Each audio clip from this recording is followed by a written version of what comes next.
Severe flooding, mandatory sick pay, and mismatches in the labor force. Just some of the big things to watch out for in the West Coast economy going into 2022. For more on that, we are joined by Tyler Orton from Business in Vancouver.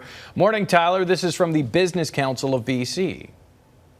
Yeah, they had the growth prospects for British Columbia pegged at 5.8% as late as August. Now, they have since downgraded that to 5% for 2021. They're concerned about all the issues that you outlined there. Of course, the flooding damage is expected to cost billions. That's going to be, dampening those growth prospects. But with regards to sick pay, they acknowledge, of course, the labor minister is saying that it'll boost retention as well as productivity for workers. But the Business Council is concerned about the costs that the private sector will have to bear. And going into 2022, the Business Council now says that the economy is facing just 4% growth going into next year as well. So there is some downgrades going on. I think we do have to be realistic about what a tough year it has been for the BC economy at this point. I know a lot of people are also concerned the cost of groceries are going up, as we were talking about that last week as well. Okay, I got a weird story I got to ask you about, because earlier this month, the CEO laid off 900 employees over Zoom. It was all over social media,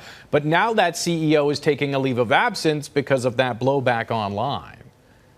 Yeah, Vishal Garg, he has agreed to step back. We don't know for how long, but the CEO of Better.com, his duties will be passed on to the Chief Financial Officer, Kevin Ryan, for the time being. And the online mortgage company has tapped a third party to, quote unquote, conduct a leadership and cultural assessment. So the incident has resulted in not just those layoffs, but resignations for people within the executive level as well. And look, it's not the only time that there have been mass layoffs during this pandemic era that were conducted over Zoom.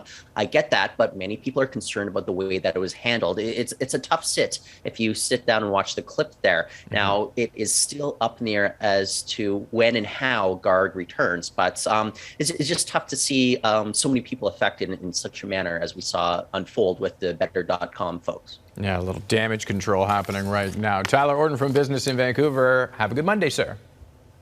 Thank you, Paul.